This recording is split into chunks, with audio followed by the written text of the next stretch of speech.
Hello student. स्वागत है। आप सबका स्वागत है मेरे यूट्यूब चैनल में। आज का हमारा टॉपिक है क्वेश्चन ट्रिक, जो कि हमारे क्लास 8 से लेकर 10 तक जो कि इम्पोर्टेंट टॉपिक है। क्वेश्चन ट्रिक जो कि हर बार क्लास 10 के एनुअल एग्जाम में इससे रिलेटेड क्वेश्चन पूछा जाता है। क्वेश्चन ट्रिक प्रश्न निर्माण की एक छोटी सी प्रश्न निर्माण की एक विधि है, जिसके बनाने के दो नियम है। क्वेश्चन ट्रिक बनाने के दो नियम है।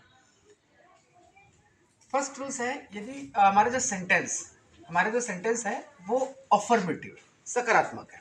यदि हमारा जो सेंटेंस अफर्मेटिव है, तब हमारे पास क्वेश्चन टिक बनाने के जो रूल्स है वो होते हैं कि हमेशा जब क्वेश्चन टिक बनाया जाता है तो हेल्पिंग वर्ब मीन सहायक क्रिया, इस सहायक क्रिया को पहले लिखा जाता है और फिर उसके बाद अगर सेंटेंस अफर्मेटिव है तब उसके बाद हम लिखते हैं नॉट। ठीक है, मीन्स हमारा जो अगर सेंटेंस अफर्मेटिव है तो वो निगेटिव बन जाएगा, निगेटिव अपना क्वेश्चन टेक में बदल जाएगा। फिर हम लिखेंगे सब्जेक्ट। और एक बात आपको हमेशा ध्यान रखना है कि सब्जेक्ट हमेशा कौन से फॉर्म में होना चाहिए? प्रोनाउन फॉर्म में। कभी भी ये नाउन फॉर्म में नहीं होगा। अगर आप ऐसा करते तो आपको स्टेटमेंट, आपको आंसर गलत हो जाएगा। ठीक है, तो ये बात आप ध्यान रखिए, हमेशा आप सब्जेक्ट लिखेंगे तो कौन सा? प्रोनाउन फॉर्म में। जैसे हमारे पास एग्जाम्पल है, हम एग्जाम्पल लेते हैं, राम इज प्लेइंग क्रिकेट। ठीक है, राम इज प्लेइंग क्रिकेट। इसका अगर क्वेश्चन टिक हम बनाएंगे तो क्या आएगा? जैसे हमारे पास रूल्स है, हमारा सेंटेंस देखिए, सबसे पहले अफर्मेटिव है और अफर्मेटिव होने के कारण हमारा जो हेल्पिंग वर्ब है इस सेंटेंस में, हमारा हेल्पिंग वर्ब है वो है इज, तो इसको हम पहले लिख लेंगे according to our rules, is. ठीक, फिर सेंटेंस अफर्मेटिव इसलिए हम क्या लगाएंगे? नॉट। नॉट को हमने लिखा। फिर उसके बाद देखो यहाँ हमारा जो सब्जेक्ट था वो नाउन फॉर्म में था, नाउन था, लेकिन हम जो सब्जेक्ट है क्वेश्चन टिक बनाते समय कभी भी नाउन फॉर्म में नहीं लिखेंगे, हम उसका लिखेंगे हमेशा प्रोनाउन। तो हमने इस राम का क्या लिख दिया? प्रोनाउन लिख दिया। फिर उसके बाद हमारा ये क्वेश्चन मार्क।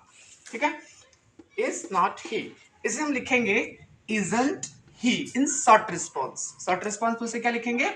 Isn't he. ठीक है, ये बन गया हमारा क्वेश्चन टिक। दूसरा जो नियम है, दूसरा जो कंडीशन है हमारे पास ये होता है कि यदि वाक्य नकारात्मक है, नकारात्मक मीन्स निगेटिव है ना, if our sentence is negative, अगर हमारा सेंटेंस निगेटिव है, क्वेश्चन निगेटिव है, तब हमारा जो आंसर है वो क्या बनेगा? हमारा जो क्वेश्चन टेक बनेगा वो अफर्मेटिव बनेगा। ठीक है, अफर्मेटिव बनेगा।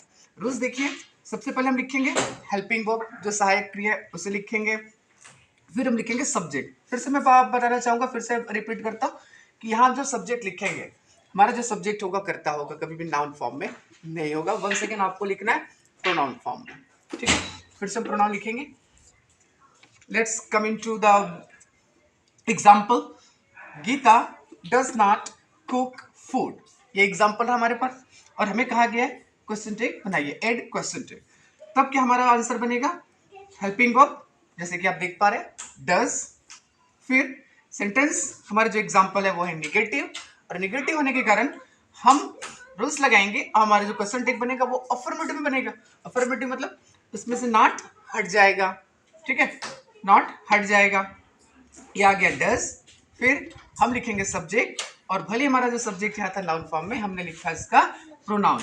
ठीक है, ये है हमारा क्वेश्चन टेक। और इसके आगे फिर आप क्वेश्चन टेक आप बना रहे हैं और कोई सेंटेंस में हमको हेल्पिंग वर्ब अपीयर नहीं होता। ठीक है, हेल्पिंग वर्ब अपीयर नहीं होता, तब हम क्या करते हैं?